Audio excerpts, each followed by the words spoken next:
Vietnam vet survived war, but not an angry party crasher. It was an ugly and evil choice to hit an old man half your size. A 10-year sentence handed down today for the young man who killed a decorated Vietnam veteran as he tried to break up an underage drinking party. 65-year-old Frank Motta was also a teacher, coach, and principal, and worked as a patient advocate at Spokane's VA Medical Center. KXLY4's Jeff Humphrey was the only reporter in court today when Motta's killer offered his apology. Jeff?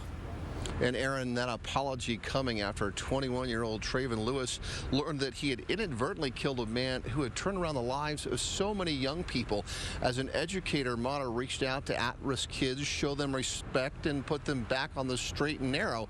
And so there were a lot of people in court today wondering if only Lewis had been one of Mr. Motta's students, he probably wouldn't be going to prison. When did it become okay to punch out our senior citizens?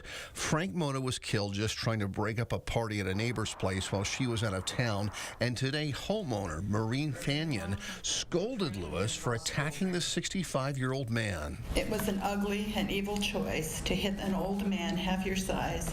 I look at that as a cowardly act, a complete opposite of who Frank Motta was and will always be remembered. No one thinks Lewis intended to kill Motta. Prosecutors don't believe Motta pushed Lewis's girlfriend either. But that single punch led to serious brain injuries, and Motta's family watched him struggle to survive inside Sacred Heart's ICU. On his final day, his entire body so swollen with edema that he was shaking all over. These are the last horrendous memories I have of my father, and these images haunt me.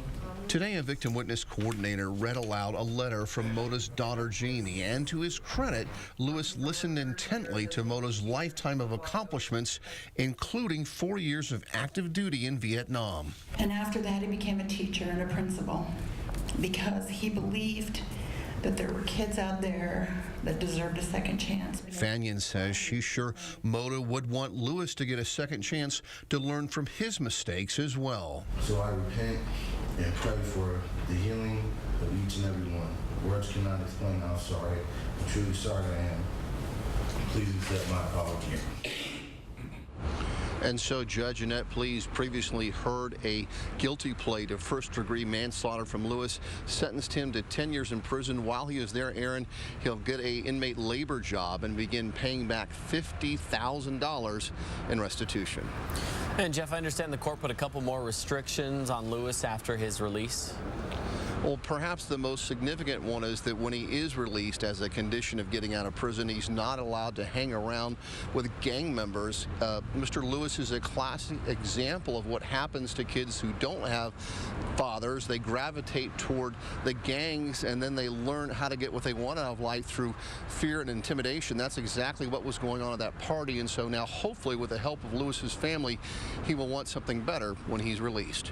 Reporting live at Spokane Superior Court, Jeff Humphrey, KXLY4.